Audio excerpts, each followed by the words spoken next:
Hi, I'm Luke Hindmarsh. And I'm Damien Humphreys We're, in Deep Crit. yes, and today we're in deep crit, somewhere deep in space, where no one can hear us scream, waiting with a pain in our chest and something about to emerge. Hang on, and this is it. Alien, the role-playing game by Free League or Freer Legan Publishing, is well, certainly on my short list of favourite role-playing game systems, although I'm Yeah, mine relatively too. new to it. And so we're going to have a quick look at the core rule book today and discuss the game from the perspective of something that it calls cinematic scenarios, which we'll explain in a bit. Neither of us have played campaign play yet, but I have run it as a game mother, and Damien, you've experienced it as a player. And Um, what an experience it was, yes. Indeed. So we're armed and ready. We've got our pulse rifles set, flamethrowers cranked up, and we're ready to cook this mother.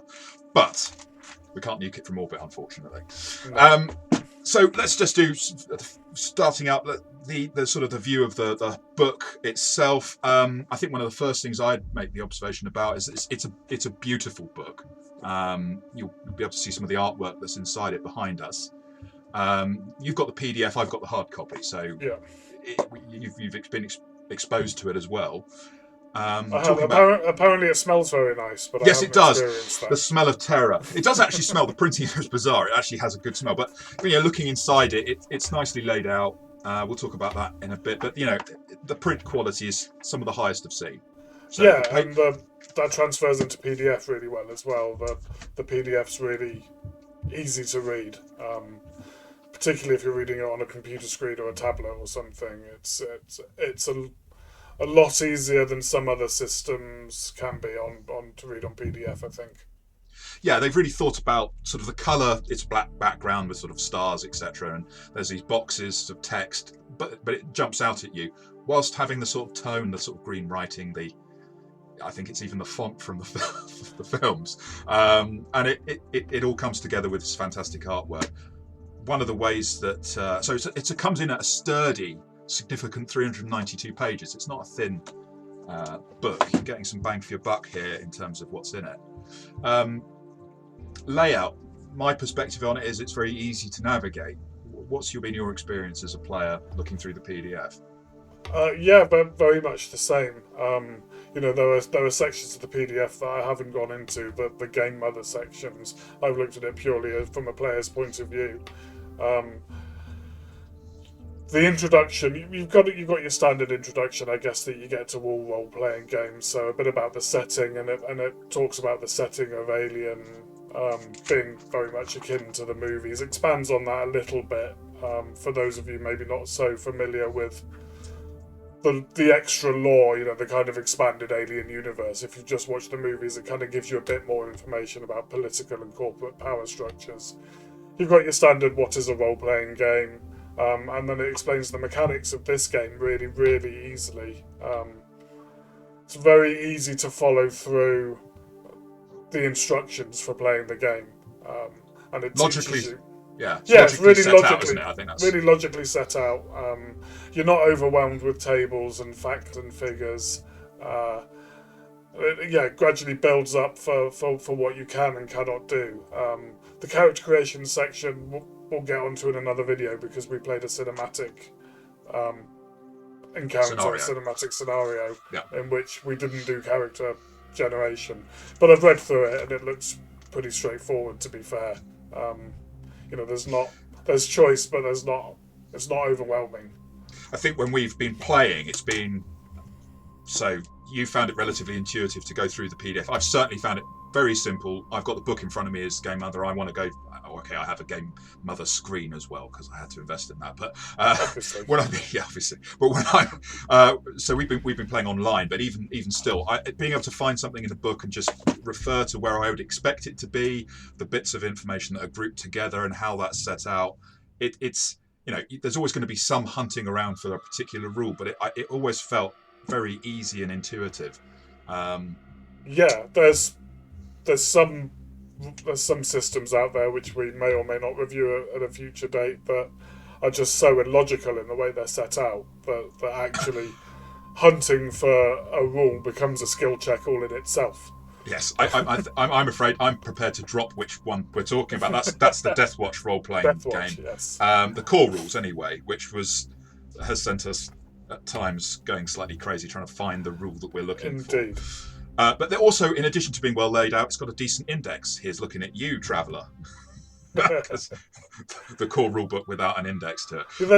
They put one in the companion for Traveller, right? But they forgot one in the core rulebook. They forgot one in the core rulebook. We'll probably possibly review these games. Certainly, I think we'll review Traveller. But back to Alien. So the book is well laid out. But that's great. But what about the stuff that's in it? So the player character material. Did you start feeling well equipped to be able to play the character that you ultimately ended up playing? You knew the rules relatively easily, I think. Yes, yeah, and it's not overburdened with mechanics. No, which is a good thing, I think. And I love a mechanically complex system, but I also like a system that is quite easy to pick up. Yeah. A kind of plug and play kind of system almost. That's a good way of putting it. Yeah. This is, so you have your standard attributes, and then you have some skills that are tied to those attributes, and then you have a talent. And it's, this is what my character can do. I could try things that I don't have skills for, but that will be based on the attribute roll. The talent is really easily explained. So I was playing, little spoiler, I guess, but I was playing an officer. So I was playing the captain of the ship. So my talent was the ability to pull rank, which was really easily explained. So I basically said that I could make people do what I want. They had a chance to resist it, but I could push that roll. They couldn't. I don't think they could push their resistance, could they? So no. So you had the ability to push it, and the interesting thing about that is that it allowed you some control over other players potentially. Yeah. Or indeed NPCs, unless they were also an officer. But those mechanics, they're not super complex, but they allow for a degree of depth still. So the proviso that we haven't done a campaign session as yet, where I'm actually just wrapping up a Traveller session, Traveller campaign, and we're going to move on to Alien next. So we don't know how much depth is in the system for campaign play, but in terms of the one shot, the mini campaigns, the cinematic scenarios as they're called in this, I think it's more than enough depth for what you're doing. It doesn't seem to lack anything as far as I'm concerned. No, absolutely. There was no point where I thought, I wish there was this mechanic, or I wish there was this skill. There were plenty of points where I thought, I wish I could get my character out of this situation really quickly. I wish I hadn't. Where's my cloak of invisibility? Wish I hadn't turned my lights off, because now I'm feeling particularly scared. But yeah. Going then through what you get as game. So there's like 200 pages of the sort of player's handbook part of the book. Then you get about another 190 odd pages of game mother section, and that's just sort of a quick run through. You've got within the player's handbook part of it, you've got rules for vehicle combat and space combat. You've got examples of, for example, the Sulaco, the APC they have, and enough guns to satisfy your average colonial marine, maybe not the total completionist, but you're certainly not left lacking in terms of the equipment you'd expect, how motion trackers work, which we'll come back to at some point, and spacesuits and things like that. It's not bare bones, but it's also not overburdened. It's got, I'd say, it's sort of a nice balance between what you really need to know to have a good role-playing session. Within the game mother section itself, it's excellent. There's some brilliant advice on how to use tension and suspense in a role-playing game, specifically this one, but also it applies to other role-playing systems, and sort of just generally how to evoke the right tone, because that's so important to this particular setting. I mean, setting dependency obviously this is heavily dependent on the Alien films. It draws, in my opinion, it draws from 1, 2, and 3. Ignores, so it's set in what is it, 2183. So that's 4 years after Alien 3 and 196 years before Alien Resurrection, which is probably a nice place to be. It doesn't really use Alien versus Predator, but it does draw from some things from the newer films without forcing you to play that way if you don't want to. Sort of some of the creatures and some of the history, but it's very much background. How much do you think the setting drew from that and needed that? I think it needs to draw from it to an extent. It's called itself Alien, the role-playing game. If I bought that and then didn't get Alien, didn't get the setting, didn't get the, so I rewatched Alien again. Well, I watch it quite often, to be fair, but I rewatched it again probably about 10 days ago. And there's that aesthetic to Alien, that kind of futuristic, but obviously it's made a long time ago, so the technology could seem dated but doesn't. Yeah, that retro future industrial space exploration stuff that really works, and I think that that really helps put me in that setting. It's interesting because there's within the rulebook, without going into every little bit feature of it, they do describe and explain why it might be the case that you have a tape of music instead of a digitally stored. And it's to do with like space radiation. It's hardened. It's more robust. These kind of things. It makes sense. It makes sense in the setting. And what I've liked about the Game Mother section, so the stuff about politics that expands on what's in the players section about the different factions within the game world. It's not just drawing from the films; it also draws from William Gibson's treatment of Alien 3. So he did a script that became a novel that you can now pick up. It's pretty cool. It's a different take on what Alien 3 might have been, and within that there's a faction called the Union of Progressive Peoples, and it plays up some of the political elements between the various stellar nations and power groups. It's not just all Weyland-Yutani. You've got other corporations, and that's nicely fleshed out, both obviously keeping very true to the source material, but possibly expanding it in interesting ways. I didn't know that much about Siegson, for example, but they've got stuff within it about these people who make certain kind of.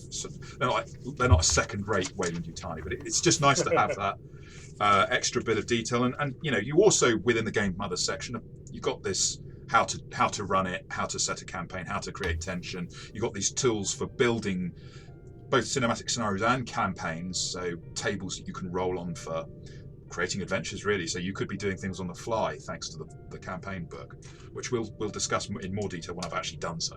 But you've also provided with a fairly decent section on the aliens, the xenomorphs themselves, which are not limited to XX121, the one that we're all familiar with, the classic alien from the film.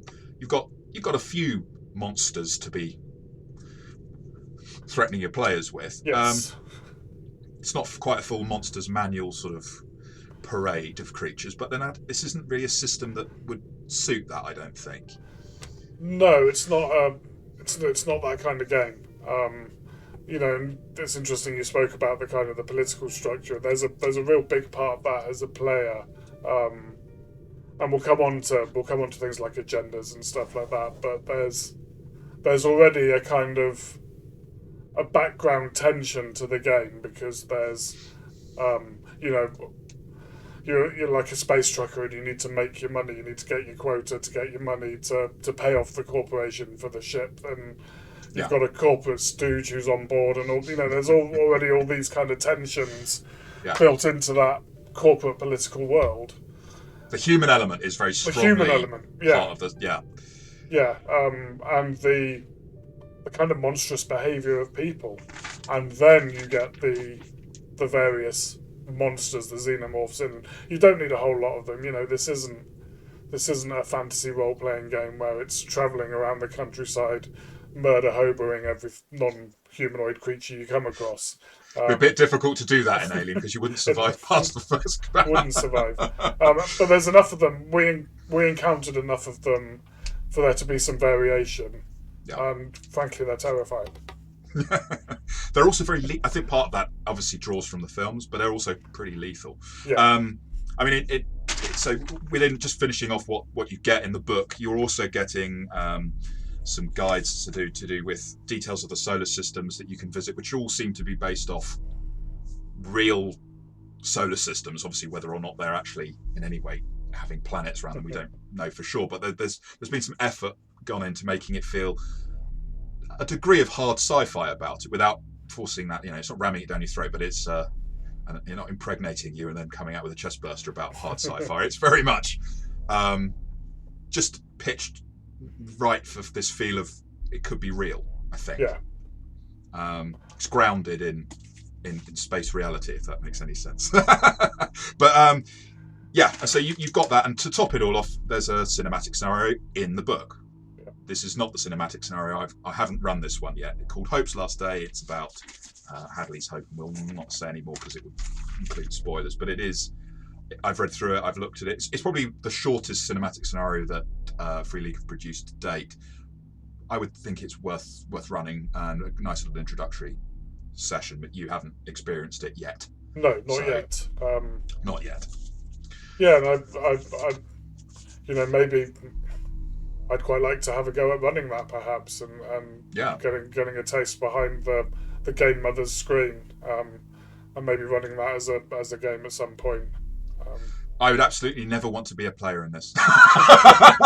Too scared. No. I would love to. That would be great. So I'll take you up on that. You should run that then.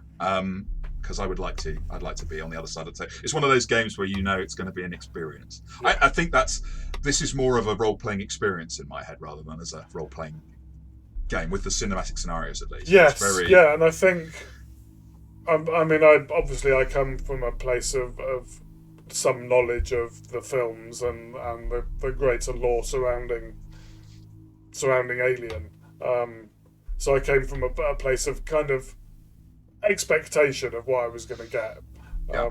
But I think even if you don't, and you played with some people who didn't really know the films. Yeah, I hadn't seen the films. I've run some games with two different groups, our normal group, but also some American friends, and within that group there were 3 who'd never seen any of the films. Can you believe that? I know, it's weird, very strange, but nonetheless, the sort of feedback I got, and it was fairly obvious from the way they were behaving by about mid session, they were all sweating. I know how much I do as a GM and how much it's the scenario I'm running. If I'm not making my own scenario, this I give a lot of credit for that. Obviously, your mileage is always going to vary depending on who's running it, how they're running it, but. Yeah. It was easy to create tension, frankly. It was easy to do.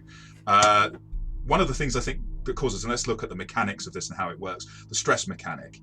So, yes. I'll let you, do you want to talk to us about stress, since you experienced it? Yes, so stress is a mechanic that, as you find yourself in stressful situations, your stress level tends to start at 0 and can go up. And that could be a result of certain things happening, or it could be a result of your own dice rolls. So when you have stress, you roll an extra dice for the stress dice along with whichever dice you're rolling for that ability check, which actually makes you... These dice. One of the yellow ones there. It actually gives you a higher chance of succeeding in that skill or ability check. However, it also gives you a higher chance of rolling a facehugger on the stress die. If you roll a facehugger on any dice, then you then have to roll on the stress table, on the panic table. Interestingly, you have normal dice, which I actually haven't got the special dice because we run it online anyway. They're black dice. They don't have a facehugger, so you can only fail or succeed on them. Yeah. But then when you've got the stress dice, sorry, carry on. When you've got the stress dice, you can have a face hugger on there, which can lead to a panic roll.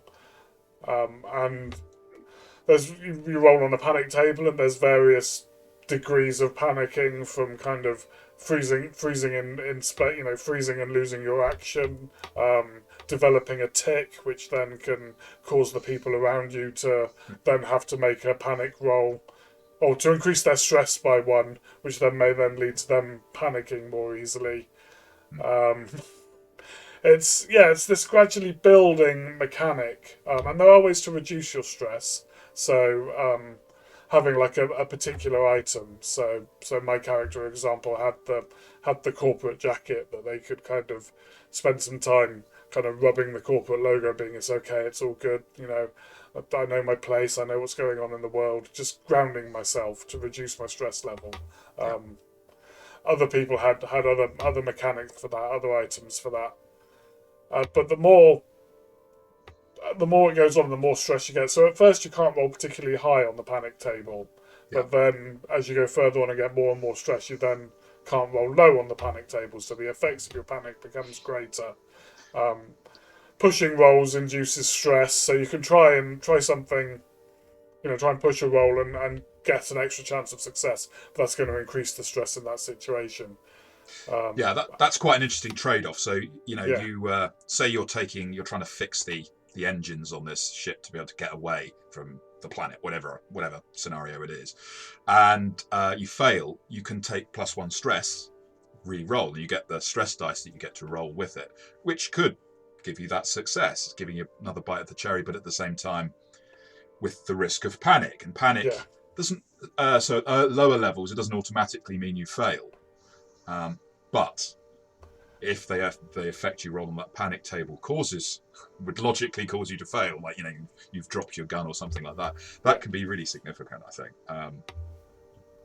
Yeah, exactly, and it can lead to all sorts of kind of complications within that moment, and very cinematic and very narrative complications. The gun jams or runs out of ammo, or yeah, you freeze and drop the gun, or you go mental and start shooting anybody. Yeah, there's it's a very good mechanic. I found it very useful as a player. So you ran it really well, and you developed the tension really well, and it was a tense scenario anyway. Yeah. But this mechanic just kind of helped build up that tension and added that mechanic in there, so that I couldn't just go, oh, but I'll just blast my way through the situation, or Yeah, absolutely. It whatever. puts the reins on a little bit. Yeah, I mean, I think the very first session I ran of Alien, I probably overcooked the stress a little bit, because my view is that it's important to have the chance to let off steam. You don't want to just have stress cranked up to 11 all the time. And so initially, I think I had it too high, but then that was a mistake of how I'd interpreted some of the rules, to be honest. But then dialed back, it kept being this sort of, as the situation, as player stress went up, player character stress was also going up, and yeah, maybe calming down at points to really bring out what tension's about. It's not just a full-on stress all the time. It's these moments of calm or relative calm, yeah, followed by the build-up of it can't last, and then these flashpoints. And I think that mechanic, the stress dice, and some other mechanics. So if you're wearing a spacesuit, you've got an air supply, and you have to make a roll using stress dice. They don't give you stress, but if you roll a face hugger, you run out of 1 point of air. Some of yeah, your items, like the motion tracker, for example, runs on power. You have to make a power supply roll. For more extended scenarios, water and food can become an issue. And there's just they can seem a little bit like they might be an additional punishment. And this can be quite a grueling system, I think. But it's more about building up that sense of, time is against you potentially. There's yeah, some yeah. pressures. That stress and that pressure and that, I guess ultimately utter hopelessness of the situation that you find yourself in, Yeah. because you're not in this particular scenario. Particularly, we weren't playing. You're not playing heroes fully equipped for taking on the monsters of the galaxy. You're playing like average working Joes and Josephines, who are thrown into this extraordinary situation. Yeah, and I Worked very think well. that's so. This is a cinematic scenario called "Chariot of the Gods," which we will do a full review on. I'm not going to include any spoilers in this, but there will be spoilers in our other review. But it gave us a really good feel for the system as a whole. And Yeah. but as I say, we're not reviewing the campaign setting. In terms of these cinematic scenarios, what do you think? Do you think that so you're playing a character that is pre-generated? I suppose I could have said generate your own characters, but I think the cinematic scenario, from a GM's perspective, the cinematic scenarios work best with the characters that are made for them. How did you find that as a player? Was that too restrictive or not? I I found it quite freeing in a way. I found it really interesting. I think I think some players may have a problem with it. Obviously, the great thing about role playing games is play who you want, be who you want. You know, create this character to be whatever you want it to be. Hmm. But for me, sometimes I like to be kind of made to role play something different. Yeah, Well, not made to, but given an opportunity to, and you know, as an actor as well. For me, it was very much taking on a role rather than creating something to fit me. So it was kind of finding where I fit the character I was given, and what parts of me were in that character, and how I could then portray that character. Um, which I'm not going to give any spoilers for. I'll give spoilers in the next video about the campaign. But then I was playing somebody who was very much not me, yeah. and it was yeah there was a certain liberation to that because I could be this other person and completely get into this role as this other person. I mean, my experience running that, so with two different groups with quite a different makeup of people, some very different personality types. It was interesting to see. So in our main group, I think everyone had a good time, and people played some quite different characters from who they might normally be, Yeah, and that didn't seem to be an issue at all. They really took to it. The other group I played with, one character, one player, really struggled. I think they were quite new to role playing, so maybe it was a bit of a demanding task. They were one of the people who hadn't seen the films either, so perhaps that also goes some way to explaining why they reacted the way they did. They were also someone I didn't know from prior playing, and and were that's quite difficult. So we'll not go into that. But the fact is, I think it can, if you've got in your head an obsession with needing player agency over every aspect of your character, which is not a bad thing. Um, this would feel very uncomfortable. a I little I think. think, and that's interesting. Kind of all those points you brought up because another kind of mechanic in the cinematic scenario was the agendas. So Yeah, for each act, each character had an agenda that was not necessarily in concert with the agendas of other characters. I think this is a game for a group that really knows each other. I yeah, think yeah. I can agree with that. you know role playing is about trust. You know, I need to trust you as a game mother, as a GM in Traveller. You need to trust me when I'm running Dungeons and Dragons games. We need to trust the other players that you know just that we're there to have fun and we're not there to kind of act Yeah, against the players other players. players have good intentions, even if player Yeah. characters might not. And this mechanic gives you, yeah, you've explained it as PC versus PC rather than PvP.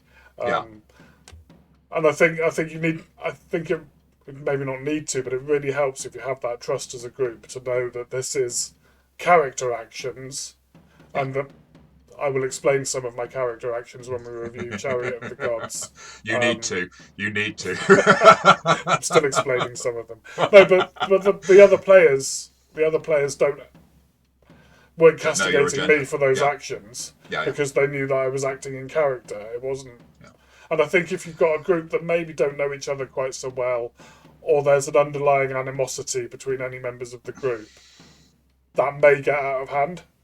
It could do absolutely. So this is definitely a mature role playing game Yeah, for people who know themselves, know that they don't have to be winning at role playing. Mm. They're not necessarily their characters, your characters. So certainly in the cinematic scenario, the expectation I tried to give all the players who've taken part was, don't expect to survive this. I'm Yeah. not going out of my way to kill you, but the scenario is lethal. The aliens are lethal, and we'll briefly touch on that. That there's a randomness to how they act. It's not down to the game mother saying the alien's going to go after you and bite your head off. It's not like that. You roll a dice, and it could just try and frighten you. It could drag you away into the dark and try and eat you, or impregnate you with an alien, with a face hugger. It could do all sorts of things. It can bite you and effectively cause a lethal injury that may take you out within a round. They're a serious threat, and I think players who go in with the idea that, number one, they're going to survive, number two, they're going to win, number three, everyone is always guaranteed to be working together, and if they're not working together, they take it personally. They're not going to handle this very well. It's not get the girl, kill the baddies, save the entire planet. It's no. Yeah, no, it's survival and it's survival horror. It's survival horror, with obviously set in the alien world. And for that, it's very good at what it does. Very, very good at what it does. I think so. One of the ways I look at it is that it really favours simulation type play, like creating a feel of being in a real situation, or at least maybe a movie situation. So not a real situation, but you know what I mean. It's just sort of there's a reality and things are going to happen, and you are interacting with this setting, and it will react accordingly. How do you react? How do you feel about that as a suggestion? I felt so. This is a quite a hard thing to explain, I think, because it felt very much like we were reacting a lot, and that doesn't mean to say that we weren't being proactive, because we were. We made decisions. We carried out certain decisions and certain things, which then had an effect, which we then reacted to in certain ways. Generally, running around and screaming, but there was a lot of that. There was a lot of turning the lights on. Turning the lights back on in the room you're playing in, saying, I just need 5 minutes for to go and make a cup of tea. So that may sound like there's no player agency, but there is. It's just the scenario kicks back quite hard. Yeah. And it's a movie, right? It's a cinematic experience. It is supposed to be emulating the experience of one of the Alien movies, and it does that very effectively because the characters make decisions. Those decisions have an effect. That effect then leads on to making decisions in a very stressful situation. Again, the stress mechanic comes in, and the stress of the game actually I found affecting my decision making, as kind of it does in the movies. Yeah. I mean, that's so obviously within this video, I think we're sort of coming up to the point where we'll give you our verdict on the cinematic scenario element of Alien, the role-playing game. Overall, it does do that, I think, to the player, and it allows the game mother so as GM, you get to create this tension. You get to keep on upping the notch of tension. So that feature of reactiveness, I think, so obviously we're talking about a specific scenario that's been run, but within the core books, the way it talks about how you build a cinematic scenario, it encourages this idea of having a setting, a location, where maybe if you've ever run a module in any role-playing system, lots of locations will have a description of what goes on in that place. But separate to that, there's also a series of events that will occur. And that's not done in that's relatively rarely that I've seen something like that in a role-playing module, where it's encouraging this idea of, at an appropriate point, have this stressful situation occur, have this character turn up, have them find this at a location that's just not fixed, but instead encouraging you as the GM to say, okay, we've had a break in tension. I need to dial it back up again. So this is the perfect way to do that, and pull that event out, and that's then triggered. Or say, I'm waiting for the players to do this wherever they are. When they do this, this is going to be the event that then occurs, and that. So there's both a responsiveness to where the players go in terms of location within, in this case, within a ship, but in the cinematic scenarios as a whole, wherever it is they are, whatever their location is, that's one trigger for events. But then there's time events, if you like, that occur when it's it's less fixed, and I think that really, I found that very, very effective. Absolutely, and some of those events completely changed what we were doing at the time. Completely changed our whole way of, threw all of those plans out the window and was like, actually, we need to deal with this now. Or kind of those WTF moments of like, and it's, I think, as you said, we talked briefly about, so we ran a scenario without whether you were basically space truckers. You were there to serve a cargo, and we won't go into the details of that. We will review, as we've said, that particular scenario in detail. The rules would allow you to be colonial marines or scientists. There's these type of character classes. You can be the doctor, you can be, the space trucker, you can be an officer on a starship type thing, or a spaceship, trawler, whatever. And that gives a lot of flexibility. So it'll be interesting to see how that plays out within campaign play.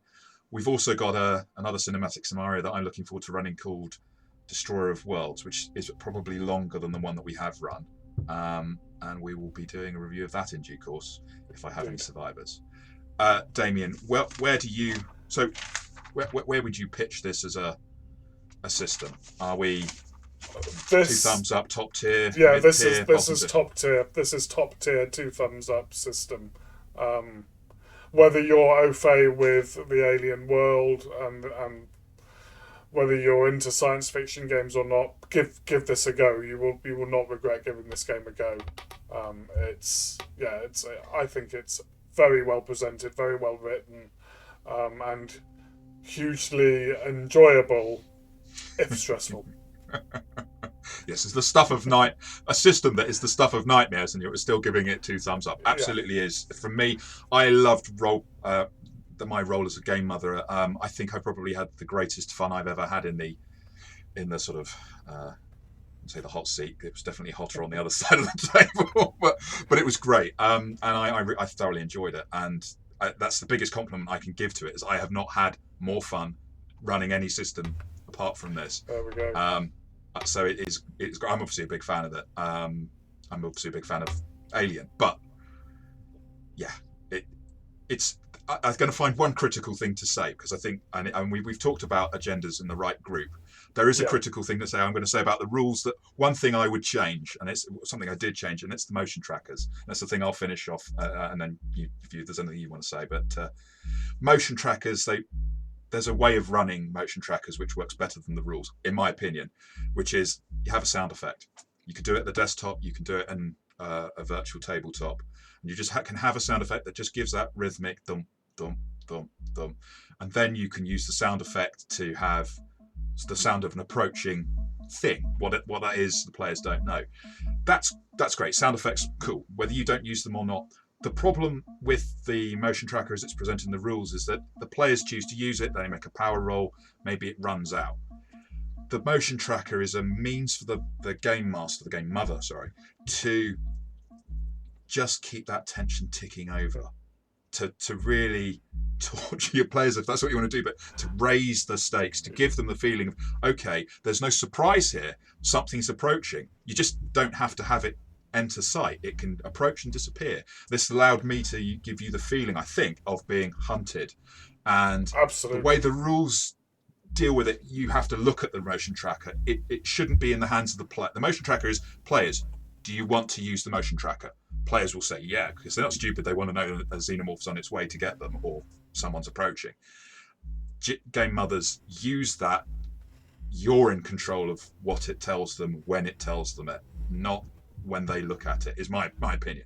It's a very small criticism. Yeah, and you used it with great effect, and we'll talk about more of that when we review the actual scenario that we played, because it involved spoilers. Yeah.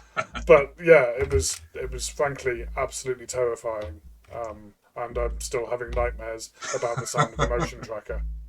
Good. You see, it works. So this is the last two survivors of this review signing out. If you've Signing off. enjoyed it, if it's been useful to you, we will be looking at lots of different role-playing systems and other things in due course. Please like and subscribe. And also, if you're a game mother, I advise players not to. If you're a game mother and you're interested in one of the cinematic scenarios, we will be reviewing Chariot of the Gods next. And if you've played the game and want to leave a comment, either supporting what we've said or disagreeing, or your views on the game, then please leave a comment below and keep the conversation going. Absolutely.